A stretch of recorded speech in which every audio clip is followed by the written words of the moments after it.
आजमगढ़ जनपद के विकास खंड बिलेरियागंज के अंतर्गत श्रीनगर सिरहा स्थित राधा कृष्ण शिव मंदिर पर सोमवार को शाम 6 बजे से जय मां दुर्गा सेवा समिति श्रीनगर सिरहा के नेतृत्व में होली मिलन समारोह फाल्गुनोत्सव का कार्यक्रम आयोजन किया गया था।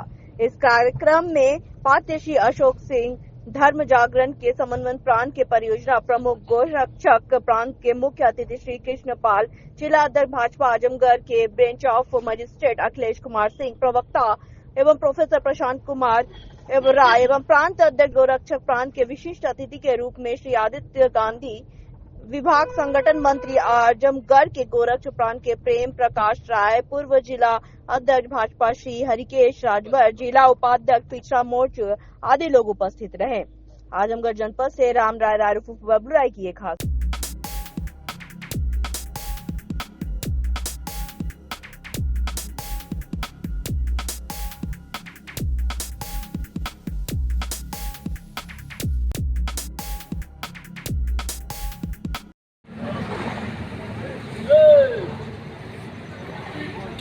मामा आ गई ना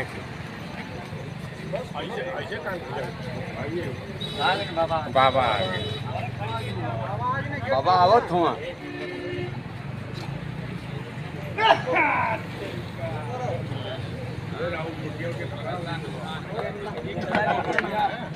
का आगाज होता है।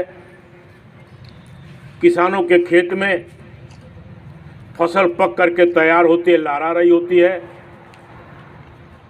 उसके घरों में फसल जाने का समय होता है। हर व्यक्ति का मन प्रफुल्लित होता है। आदमी खुशी से इस्लाता है और खुशी से झूमता है। और इस वातावरण में जब हम अपने सारे सुख सारे दुख भूल करके मन से सारे मैल मिटा करके मन में जो दुर्गुण है, पाप हैं, उसको दूर करके खिलखिला करके जब आगे आते हैं, एक दूसरे से गले मिलते हैं, तो हमारी आपस में जो भी थोड़ी बहुत दूरी है वो समाप्त होती है, जिसे हम होली मिलन कहते हैं। मित्रों, होली मिलन, होली का त्यौहार एक ऐसा त्यौहार है जो आम आदमी का त्यौहार है। अमीर गरीब सब होली खेलते हैं और होली के इतने रूप हैं, पूरी दुनिया में, केवल हिंदुस्तान में नहीं, पूरी दुनिया में ये त्यौहार मनाया जाता है। कहीं बरसाने की होली, कहीं लठ बरसाने की होली, कहीं लड्डू की होली, कहीं फूल की होली, कहीं गुलाल अबीर की होली। इसे विविध रूप में होली मनाते हैं। और होली मनाने का मेरे समझ से मतलब है केवल और केवल खुशी बांटना, अपने गम को भुलाना और उन्मुक्त भाव से एक दूसरे से गले मिल करके दुख बांटते हैं। लेकिन उस दुश्मनी के चलते हुए वो सारे लोगों को पूजा करने से मना किया और मना करने के बावजूद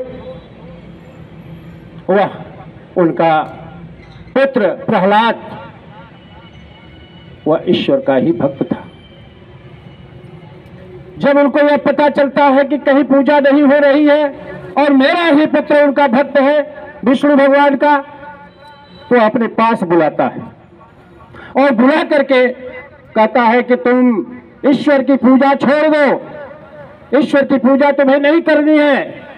तो कहता है पिताजी, यही एक शक्ति है, ईश्वर ही एक शक्ति है कि जो हमको कहीं किसी विपत्ति से, किसी ऐसे अनहोनी से हमको बचा सकती है, तो मैं यह पूजा नहीं छोड़ पाऊंगा।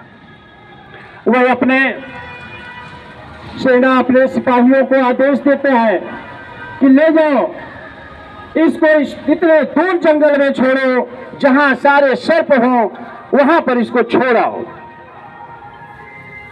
उनके सिपाहियों ने, उनके लोगों ने भक्त प्रहलाद को ले जाकर के दूर जंगल में सर्प के बीच में छोड़ाते हैं, लेकिन वह फिर आते हैं मुस्कुराते हुए, हंसते हुए चले आते हैं।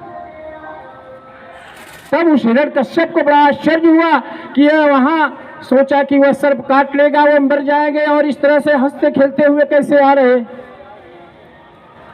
मित्रों, बहुत यातना उस भक्त प्रहलाद को, हिरण्यकश्यप का पुत्र था, लेकिन अपने पुत्र को बहुत सी यातनाएं दिया, लेकिन वो नहीं मरा। अंत में उनकी बहन एक होलिका थी, जो वास्तव में देवी थी, लेकिन उनको ऋषि का श्राप मिला हुआ था। उनकी बहन होलिका थी, उनको यह था कि वह कभी अग्नि में जल नहीं सकती। तब हिरण्यकश्यप ने आदेश दिया कि वह बहन होलिका उस प्रहलाद को अपनी गोद में लेकर के अग्नि में बैठ जाएगी और उसमें प्रहलाद जल जाएगा, होलिका तो जलेगी नहीं। तब वह ऐसा ही होता है, प्रहलाद को अपनी गोद में लेकर के होलिका अग्नि में बैठ जाती है, और लेकिन होलिका जल गई, प्रहलाद बच गए। ईश्वर के भक्त प्रहलाद, इसीलिए तो होली बनाई जाती है।